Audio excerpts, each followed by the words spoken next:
Já mencionei ontem, hoje de manhã e repito agora que é um prazer, uma alegria estar com esta igreja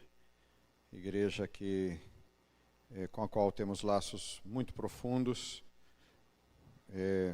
pela nossa história, pela família, e nós louvamos a Deus, porque é um privilégio realmente pertencer ao povo de Deus, e para mim uma alegria particular essa ligação histórica com a Igreja Presbiteriana de Bauru e com esta cidade que está sempre presente no coração.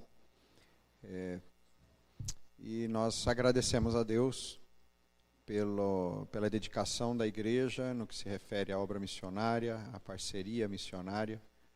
E nós somos conscientes de que é algo que só ocorre porque o Espírito Santo de Deus atua e proporciona isso.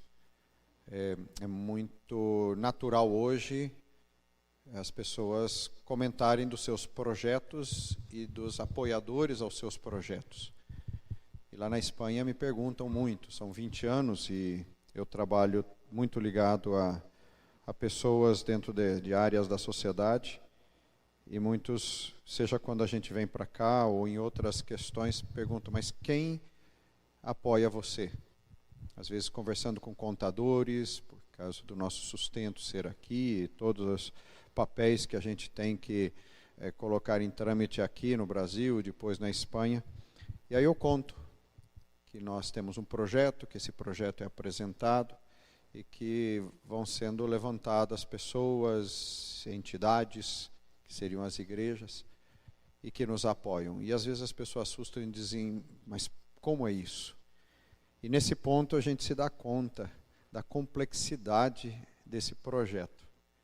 Porque você tenta explicar humanamente como pessoas apoiam a obra missionária, e estrategicamente falta um ingrediente, falta algo. As pessoas, mas e como é isso? E como pode ser isso?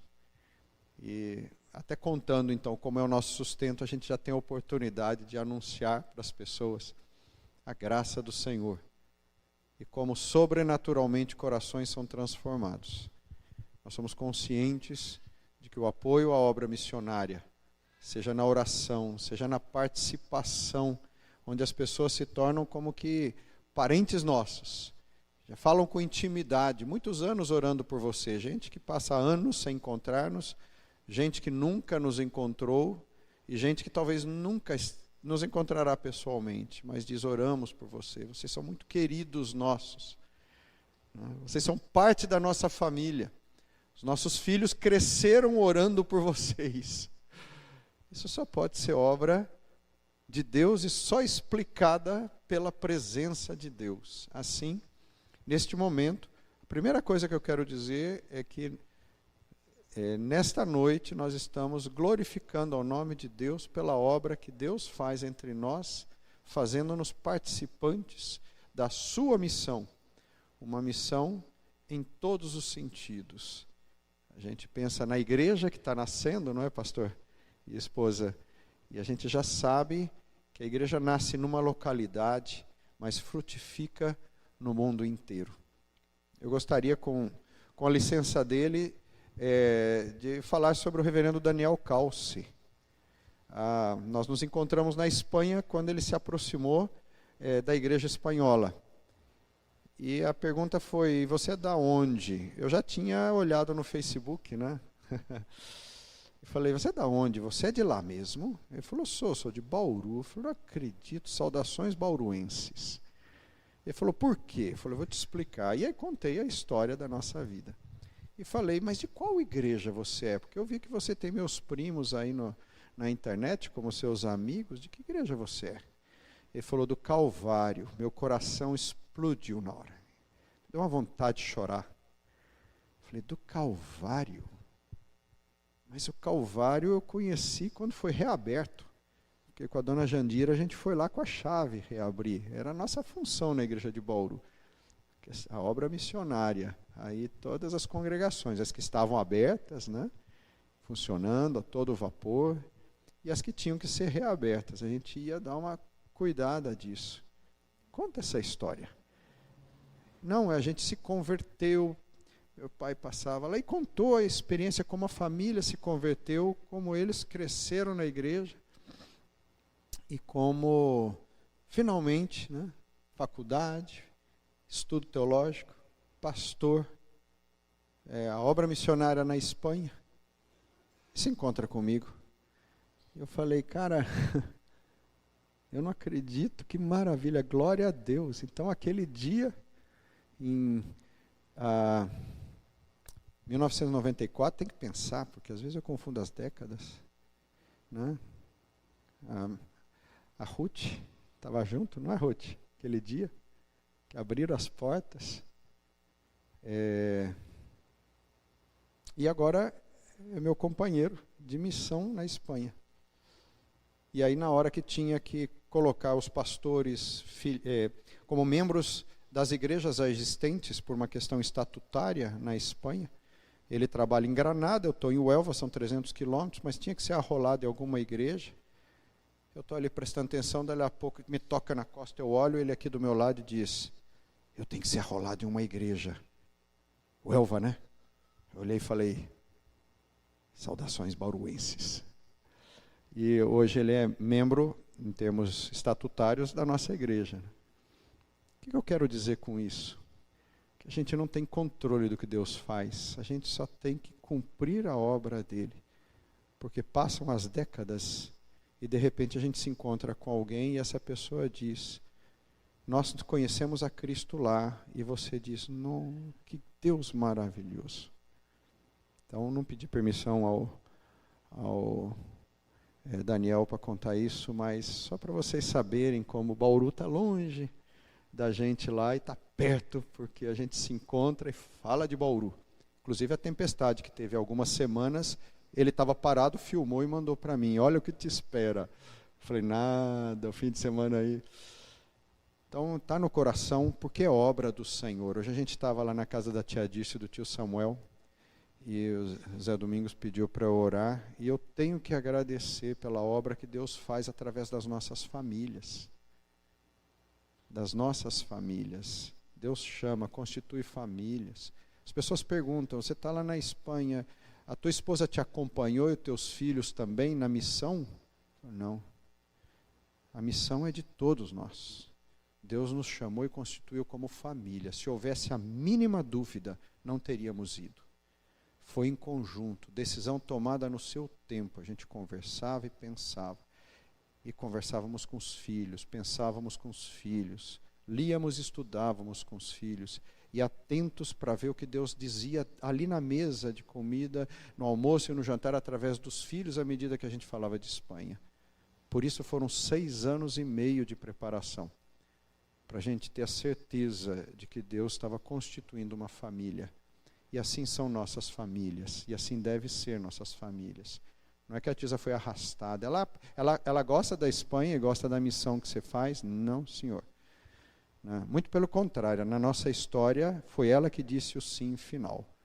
Né? A gente estava orando tal, e aí um dia ela falou, acho que a gente tem que já dar o passo. Né? E glória a Deus por isso. O dia que ela falou, você tem que dar o passo, me esfriou o estômago. Eu falei, nossa, eu estava assim entusiasmado agora. Né?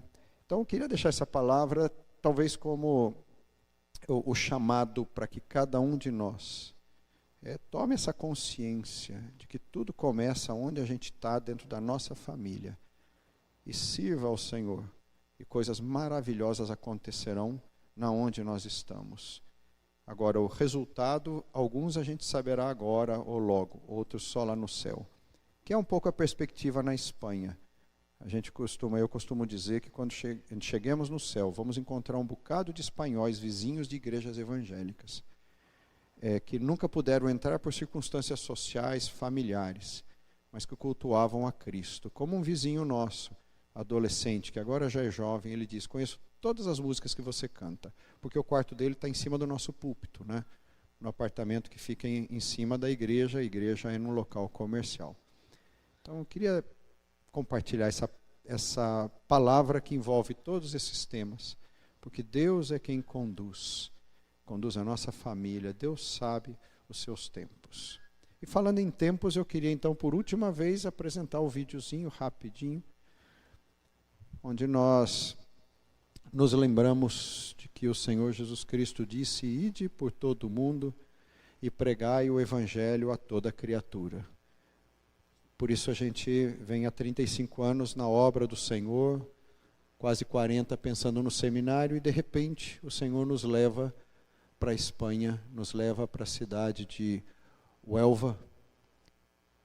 E nós passamos por Dom Benito I, 11 anos, e agora 9 anos em Huelva, no bairro da Ordem, de la Ordem, formado por 17 pequenas praças, que tem esse formato que vocês vão ver agora, de 8 edifícios.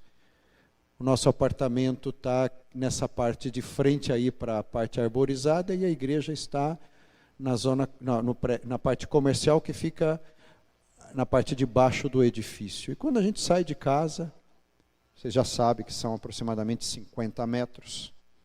E cada vez que eu saio de casa para ir lá para a igreja, e são várias vezes no dia, com muitas atividades, e a gente invariavelmente encontra com o povo na rua, e as conversas já começam a acontecer.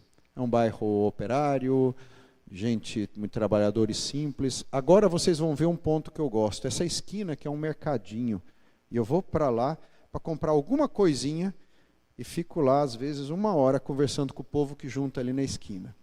Essa é uma parte que não é arborizada, é mato mesmo. É um bairro esquecido, muitas vezes, pelo governo municipal.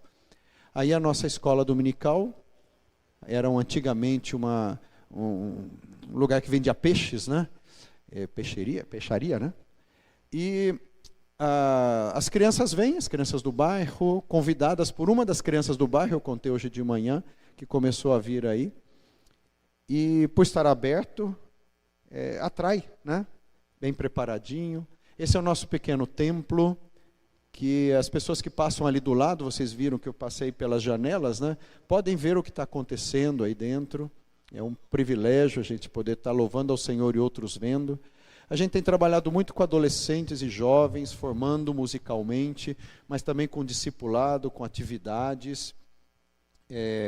Às vezes vendo filme junto na TV, lá da igreja. Né, temos muitas atividades também na rua com crianças, adolescentes, quando a gente tem disponibilidade para isso. A TISA se reúne com mulheres para orar e chorar, na luta que elas têm dentro de casa, a princípio, e também em muitos âmbitos, com parentes não convertidos. A gente tem formado e trabalhado líderes, como o caso desses 2 irmãos, que são os nossos pregadores.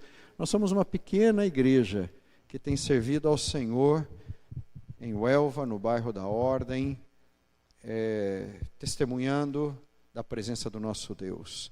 Alguns perguntaram hoje de manhã. Sim, foi essa igreja, foi ali que o Cláudio Assis e a Gláucia trabalharam. Não era nesse local, era em outro local. Depois que eles saíram de lá, aproximadamente, creio que 8 anos, então se mudou para esse bairro, a nossa igreja, e ali está instalado para testemunho do nome de Cristo diante daquelas pessoas. O apóstolo Paulo abraça os presbíteros e líderes da igreja de Éfeso, e diz: estou indo, passo lá por Jerusalém. E um profeta, então, Ágabo, disse: melhor não. Não vai terminar bem. Você vai, ali as coisas vão complicar. E Paulo disse: é por ali que eu vou. A minha estratégia que o Senhor está pedindo para a minha vida é por ali. E nós conhecemos a história do final do livro de Atos. Paulo pega navio, acontece tudo o que acontece, mas antes ele é realmente acusado pelos seus próprios irmãos e é levado a juízo. E eu gostaria então de pensar um pouquinho nessa noite sobre essa estratégia de Paulo, estratégia final, extrema. para a proclamação do nome de Cristo. E por que isso? Seja na Espanha ou seja no Brasil, mas eu estou pensando aqui na realidade que a gente vive lá. A princípio a gente diz, existe um rancor contra o cristianismo. Outros, jamais tomados por esse afã de discussões ideológicas, diz uma ideologia anticristã no mundo inteiro. E muitas vezes a gente usa esses argumentos quase como que defendendo-nos das acusações, acusando nossos acusadores, gente que não conhece a Cristo, mas dizendo eles querem destruir o cristianismo.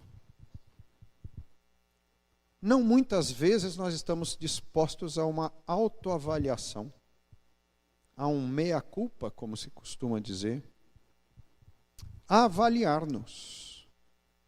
Algo que pecado que Israel cometeu, e a gente encontra isso no Antigo Testamento. Feito para frutificar se transforma em jardim, quer dizer, sempre bonito, mas com quase nenhum fruto, a tal ponto que o Senhor disciplina com cativeiro. Isso no início de Atos acontece igual, fica todo mundo em Jerusalém e o Senhor promove uma perseguição. E todo mundo tem que se espalhar pelo mundo. Com Paulo não aconteceu, ele não necessitou nem do castigo, nem do cativeiro, nem da perseguição. Ele mesmo decidiu que havia chegado um momento da estratégia extrema. Eu tenho que chegar no Palácio Real. Eu quero convidar os irmãos a abrirem Atos 26. Enquanto abrem Atos 26, eu quero ler o final do capítulo 25. De fato, no dia seguinte, vindo Agripa e Berenice com grande pompa, tendo entrado eles na audiência junto com oficiais superiores e homens eminentes da cidade, Paulo foi trazido por ordem de Festo. Então Festo, e disse Festo, Rei Agripa, e todos vós que estáis presentes conosco, vedes este homem por causa de quem toda a multidão dos judeus recorreu a mim, tanto em Jerusalém como aqui, clamando que não convinha que ele vivesse mais. Porém eu achei que ele nada praticara passível de morte. Entretanto, tendo ele apelado para o imperador, resolvi mandá-lo ao imperador. Contudo, a respeito dele, nada tenho de positivo que escreva ao soberano. Por isso eu trouxe a vossa presença, e mormente a tua, ó rei Agripa, para que, feita a arguição, tenha eu alguma coisa que escrever, porque não me parece razoável remeter um preso sem mencionar ao mesmo tempo, as acusações que militam contra ele. Então, o momento de preparação para que eu vou ler agora junto com a igreja era esse.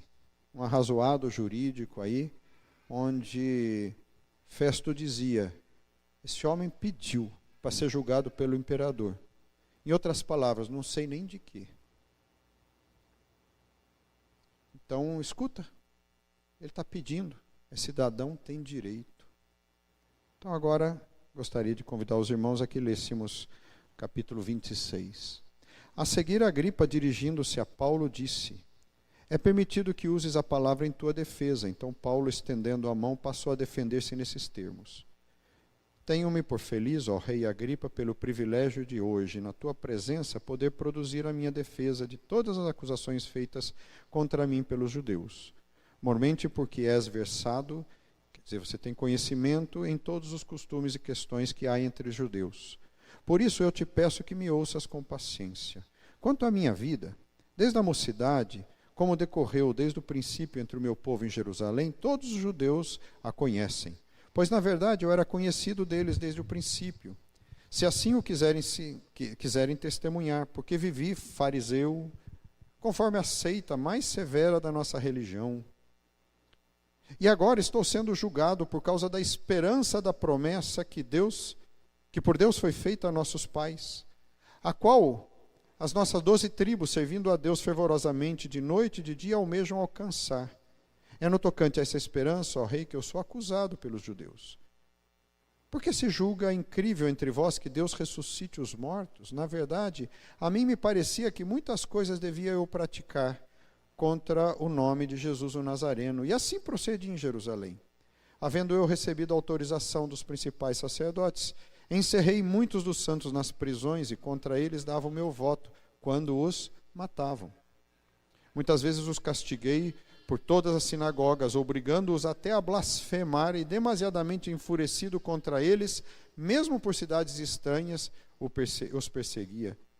Com estes intuitos, parti para Damasco, levando a autorização dos principais sacerdotes, e por eles comissionado. Ao meio-dia, ó rei, indo eu caminho afora, vi uma luz no céu, mais resplandecente que o sol, que brilhou ao redor de mim e dos que iam comigo, e caindo todos por terra, ouvi uma voz que me falava em língua hebraica: Saulo, Saulo, por que me persegues? Dura coisa é recalcitrares contra os aguilhões. Então eu perguntei: quem és tu, Senhor? Ao que o Senhor respondeu: eu sou Jesus a quem tu persegues, mas levanta-te, firma-te sobre os pés, porque por isto te apareci, para te constituir ministro e testemunha, tanto das coisas em que me viste, como daquelas pelas quais te aparecerei ainda, livrando-te do povo e dos gentios, para os quais eu te envio, para lhes abrires os olhos e os converteres das trevas para a luz, da potestade de Satanás para Deus, a fim de que recebam eles remissão de pecados e herança entre os que são santificados pela fé em mim. Pelo que, ó rei Agripa, não sou desobediente à visão celestial, mas anunciei primeiramente aos de Damasco, em Jerusalém, toda a Judéia e aos gentios que se arrependessem e que se convertessem a Deus, praticando obras dignas de arrependimento. Por causa disso, alguns judeus me prenderam, estando eu no templo, e tentaram matar-me. Mas alcançando o socorro de Deus, permaneço até o dia de hoje, dando testemunho tanto a pequenos como a grandes, nada dizendo senão o que os profetas e Moisés disseram antes de acontecer, isto é, que o Cristo devia padecer e, sendo o primeiro da ressurreição dos mortos, anunciaria a luz ao povo e aos gentios. Dizendo ele estas coisas em sua defesa, Festo o interrompeu em alta voz: estás louco, Paulo? As muitas letras te fazem delirar. Paulo, porém, respondeu: não estou louco, ó excelentíssimo Festo. Pelo contrário, digo palavras de verdade e de bom senso, porque tudo isso é de conhecimento do rei, a quem me dirijo com franqueza.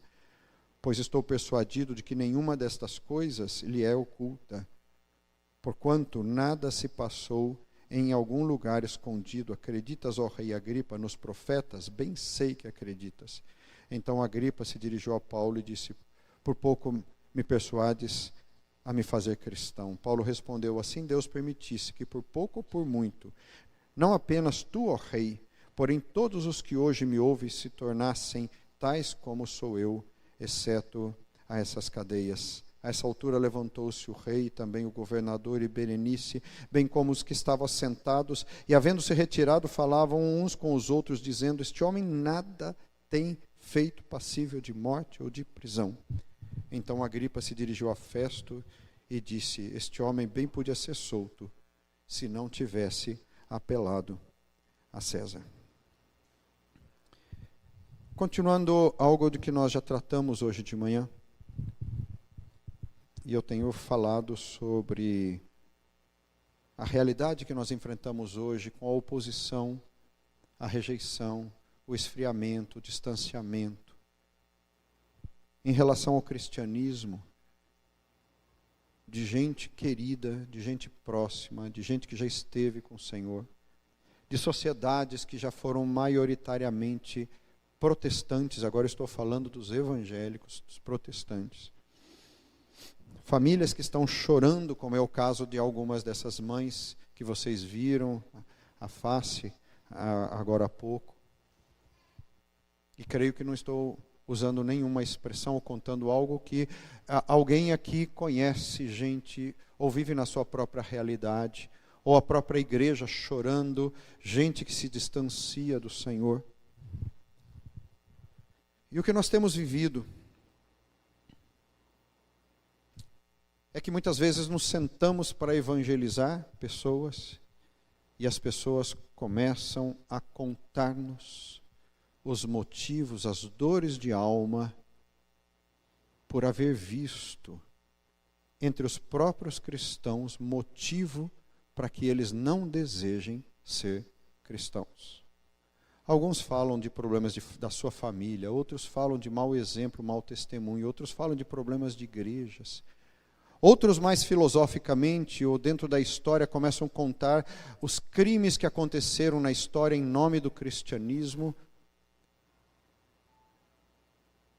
E hoje, dentro da Europa e na Espanha, quando tentamos evangelizar alguém corrente da sociedade, temos que escutar eles contarem por que não querem ser cristãos.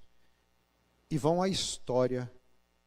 E a história, como já disseram os nossos professores no colégio, os grandes estudiosos, é uma mestra. Ela nos dá uma aula do que passou e coisas não podem ser negadas. No nosso contexto especial onde nós estamos, com muito consumo de drogas e muitos problemas sociais, muita gente passou por centros de reabilitação que são conduzidos por igrejas ou entidades missionárias ou entidades cristãs, e pessoas que estiveram na igreja, e alguns deles embriagados ou tomados de drogas, muitas vezes me dizem, eu até tocava. Ou vizinhos nossos, muitas vezes, ou pessoas que eu conheço, dizem, eu já um dia estive, mas como? Se o percentual de evangélico é 0,2%, ou é de 2%, e dos espanhóis nascidos em Espanha 0,6%, é tão pouco, e você esteve? Sim, eu estive, e por que não volta? E aí a pessoa diz, depois a gente conversa. Eu digo, vamos conversar depois. E o dia que a pessoa começa a contar, ela conta dores de alma profundas.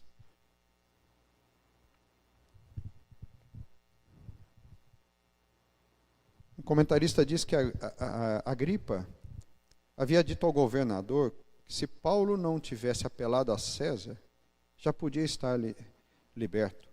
A razão da prisão de Paulo se atribui a uma decisão de Paulo, não era culpa de ninguém. Paulo decidiu por isso.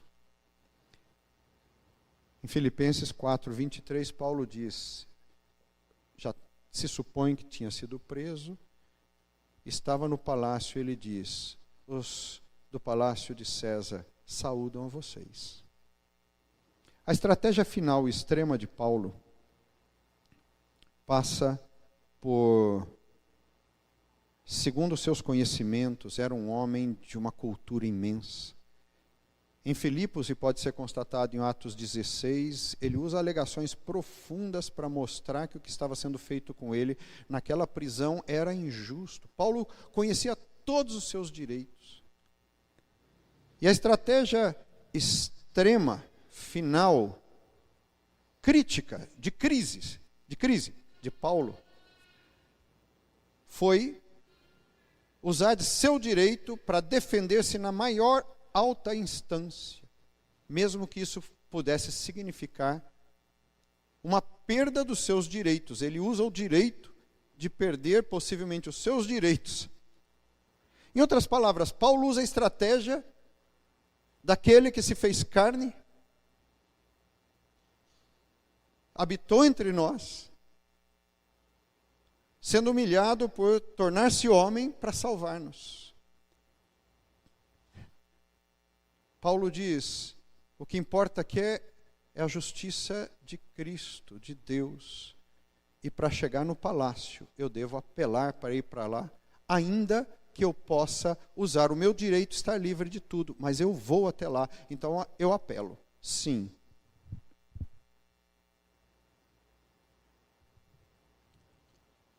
Porque Paulo queria usar dentro da sua estratégia, ele queria utilizar uma forma de evangelização para chegar ao coração daquela gente.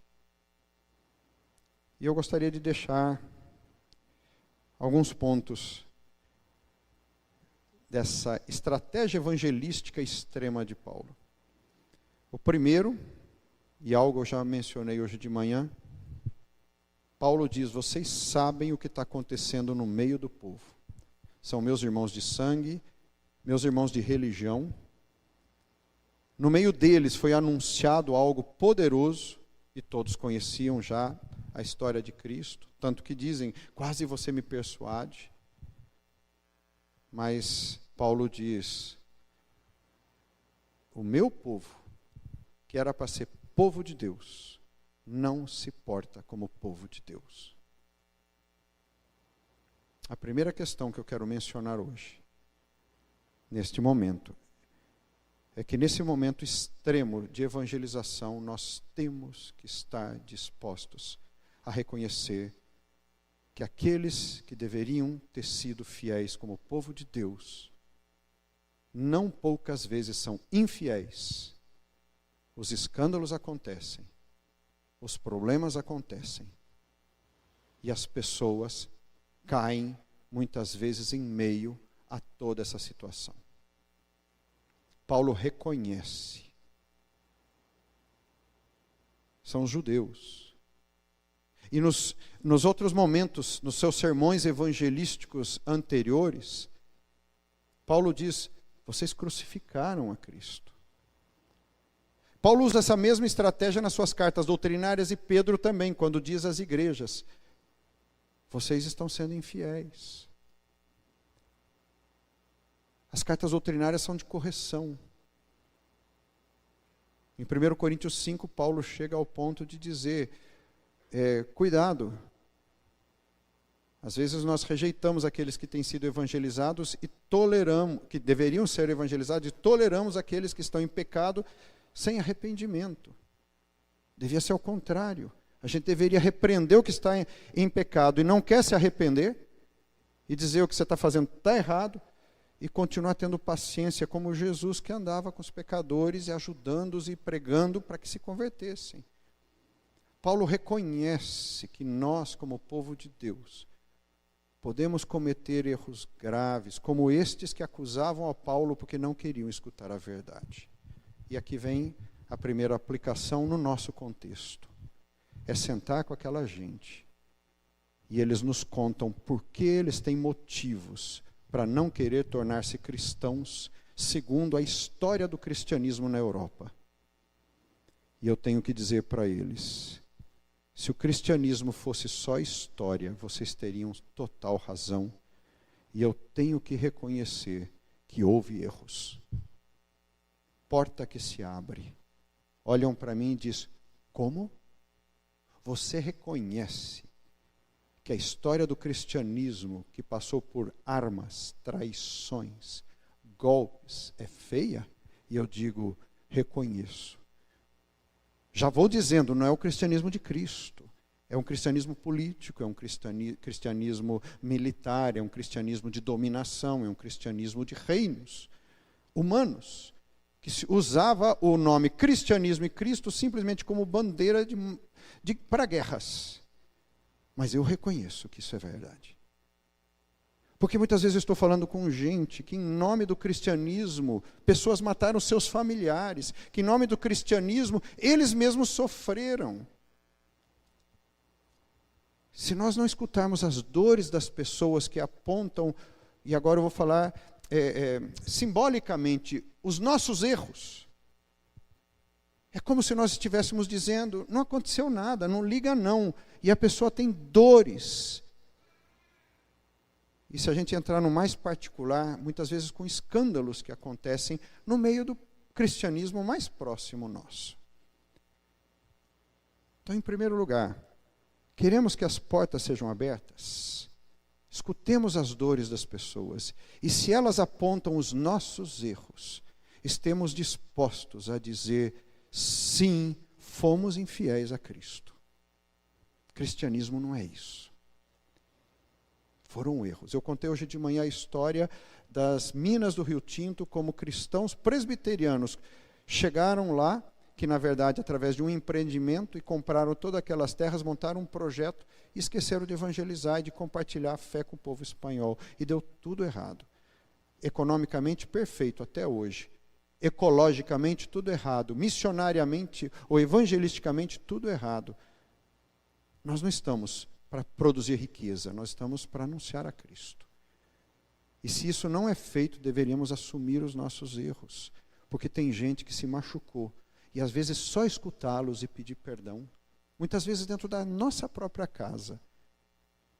Muitas vezes os meus filhos mencionam alguma coisa sobre suas igrejas que participam, ou sobre outros pastores, e eu pergunto para eles, digo, tem alguma coisa que eu devo pedir perdão para vocês, de algum mau exemplo que eu deixei, que vocês respeitosamente nunca me querem confrontar? Pode falar. Bom, as respostas deles eu guardo, porque é privada de família. Mas às vezes dói você ter que dizer, então eu peço perdão. Em segundo lugar, Paulo confessa seu convertido passado e diz, eu fui igual a eles, e fui pior que eles, eu autorizava mortes. Eu fui judeu, fariseu. Ele diz assim, da seita. Ali machucou um monte de gente que chamou de seita. Não chamou de estudiosos da palavra. Ele chamou seita dos fariseus. Ele ali machucou gente, dizendo, eu fui dela. Eu fiz maldades.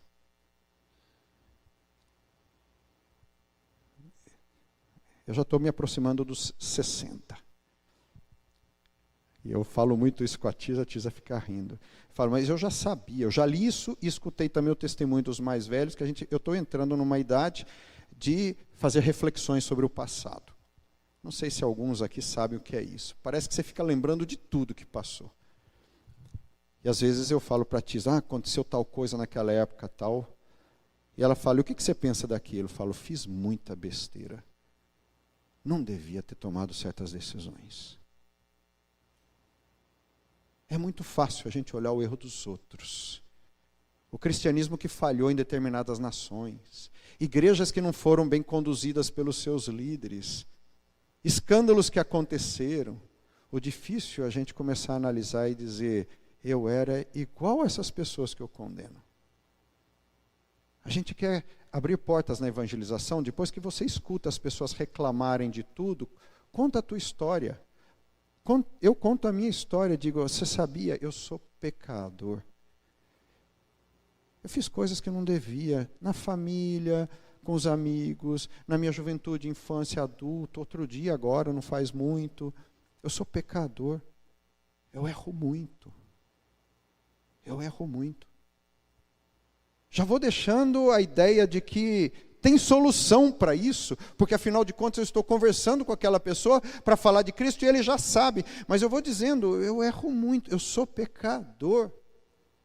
Essa gente que vocês estão reclamando, ou que você está reclamando, desses cristãos que fizeram essas coisas historicamente, possivelmente se eu tivesse vivido naquele tempo, possivelmente eu poderia ter feito o mesmo que eles, porque eu sou pecador.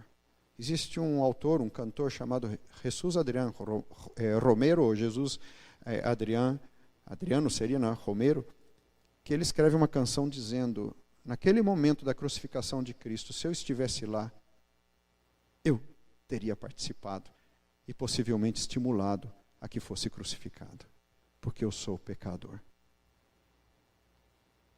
Senta com essa gente que às vezes está chorando e dizendo, eu tenho mágoas, eu tenho tristeza, eu tenho más lembranças do cristianismo. E você diz, vem cá, vamos orar juntos. E eu te peço perdão, em nome de outros, ou inclusive em meu nome, se fui eu o causador disso, porque eu sou pecador. Então aqui, para não doer muito esse ponto que é difícil da gente pensar, Paulo termina dando testemunho da conversão. E dizendo, eu me encontrei com Jesus.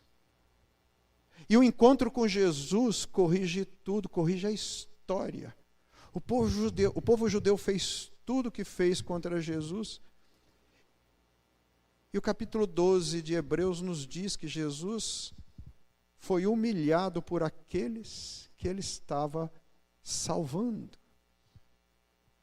E aí a gente pode contar para as pessoas dizendo, eu me encontrei com Jesus. E ainda que o cristianismo fale de Jesus, só é verdadeiro o cristianismo que é fiel à palavra revelada por Jesus. E que está escrito aqui. E nesse momento Paulo não dizia que está escrito porque não estava escrito ainda, estava sendo escrito o Novo Testamento. Mas ele já era pregador do Cristo verdadeiro. E aí eu posso estar sentado com alguém e às vezes uma lágrima correndo dos meus olhos de gente que está me contando, dizendo, você não sabe o que aconteceu. Eu tive gente morta na guerra civil, eu tive gente na minha família lá no passado que foi acusado, que foi denunciado, inclusive por religiosos. Ou às vezes eu posso estar chorando com alguém, filho de um crente que diz, eu não volto mais para a igreja porque aconteceram coisas com a minha família. Seja a história que me contarem. Primeiro, eu reconheci que a gente tem erro, como entidades humanas, que quer mostrar o cristianismo da melhor forma, mas somos pecadores. Depois eu reconheci que eu sou potencialmente sempre pecador, e se eu não peco tanto quanto devia pecar como pecador, é porque, aí eu vou para o terceiro, a graça de Cristo me transformou, e pode transformar você. E a pessoa diz, não me interessa. Eu digo, tá bom, você não quer se interessar pelo cristianismo, pela nossa igreja, mas lembra que Jesus morreu por você. Isso é lindo, é maravilhoso. E aí eu começo a contar de como, da revelação de Cristo na palavra e como isso transformou minha vida. E como isso transformou a vida de muitos. E qual será o resultado disso? Bom, isso nós não sabemos, como a gente não sabe da estratégia de Paulo. Termina o livro. Alguns dizem que porque terminou o rolo, não dava para escrever mais. E se ele continuou escrevendo, Lucas continuou escrevendo, nunca se achou, porque Deus não quis. A palavra é revelada segundo a vontade de Deus. Como vai terminar a tua história, a minha história? Não tenho ideia. Cristo veio para pecadores. Então eu não posso apresentar a igreja como se a igreja fosse a perfeição que não tem pecados. A igreja, humanamente falando, falha. A que não falha é a de Cristo, é o corpo de Cristo. Esse é o administra Cristo pelo seu Espírito Santo, mas nós cometemos falhos. Cristo veio para salvar os pecadores e Paulo dizia, dos quais eu sou o pior de todos. E escrevendo a Timóteo, seu discípulo, ele não esconde, dizendo, eu fui mau e fui perdoado pelo Senhor pela minha ignorância. Cristo veio, morreu, nos salvou, porque ele se encontra pessoalmente com cada um de nós. Com Paulo, foi nos critérios ainda daquele tempo, foi praticamente visual, tanto que ele dizia, eu tenho o mesmo direito dos apóstolos.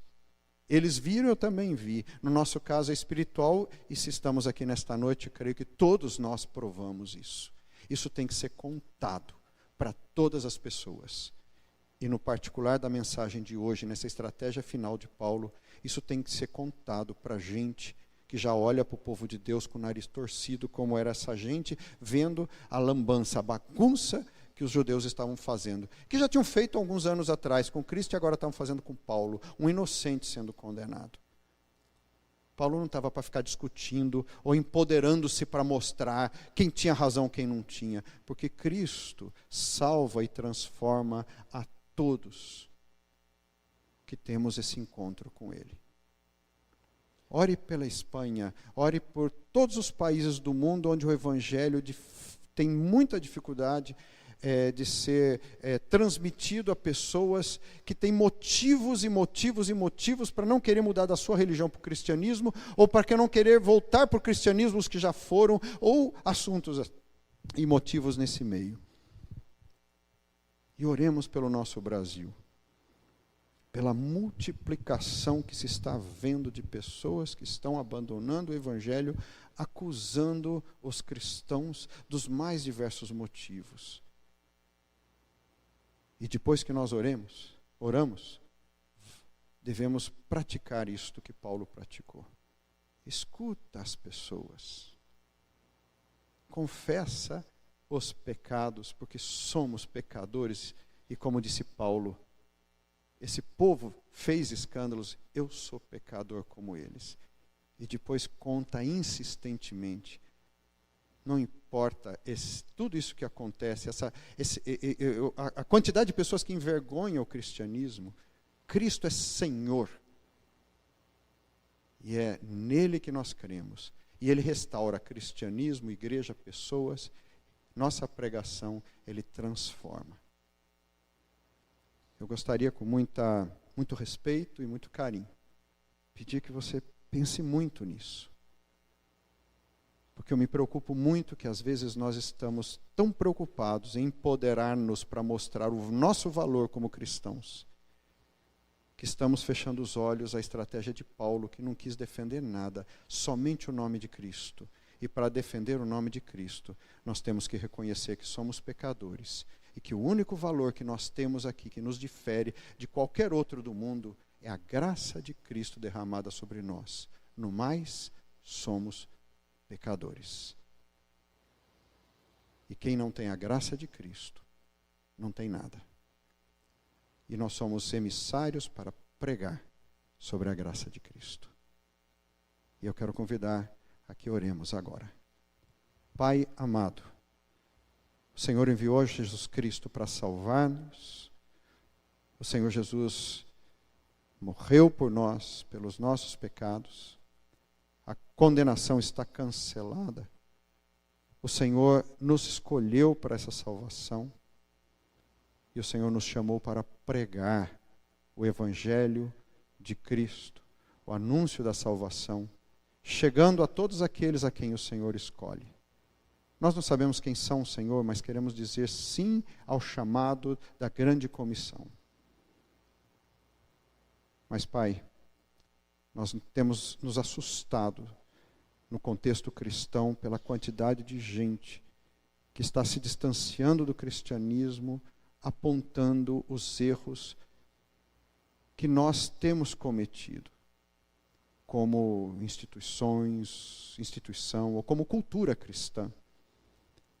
Assim, Senhor, nós gostaríamos de ter a oportunidade de atuar como Paulo, escutar as dores das pessoas, reconhecer diante delas os erros cometidos, reconhecer o nosso próprio pecado e mostrar para elas de que o encontro com Cristo transforma. Pai, põe essa gente diante da gente. Talvez no trabalho, talvez na cidade, talvez dentro da família. E dá-nos a oportunidade, Pai, de contar como é maravilhoso se encontrar contigo. Senhor, nós queremos ver gente sendo restaurada, sendo reconduzida ao Evangelho. Nós queremos ver o continente europeu voltando para Ti, as pessoas encontrando-se com Cristo. Assim, prepara-nos, Pai, com muita humildade, para que o Teu nome, somente o Teu nome seja honrado, o nome de Cristo seja glorificado, e nós vejamos multidões entregando seu coração a Ti, recebendo Jesus. E vejamos filhos, sobrinhos, netos, parentes nossos, sendo restaurados e voltando à comunhão dos santos. Pai, abençoa Teu povo, abençoa-nos em nome de Jesus, para que só o nome de Jesus seja glorificado. E somente o Senhor nosso Deus, que é a quem oramos, seja adorado. E nós oramos em nome de Jesus, com perdão dos nossos pecados. Amém.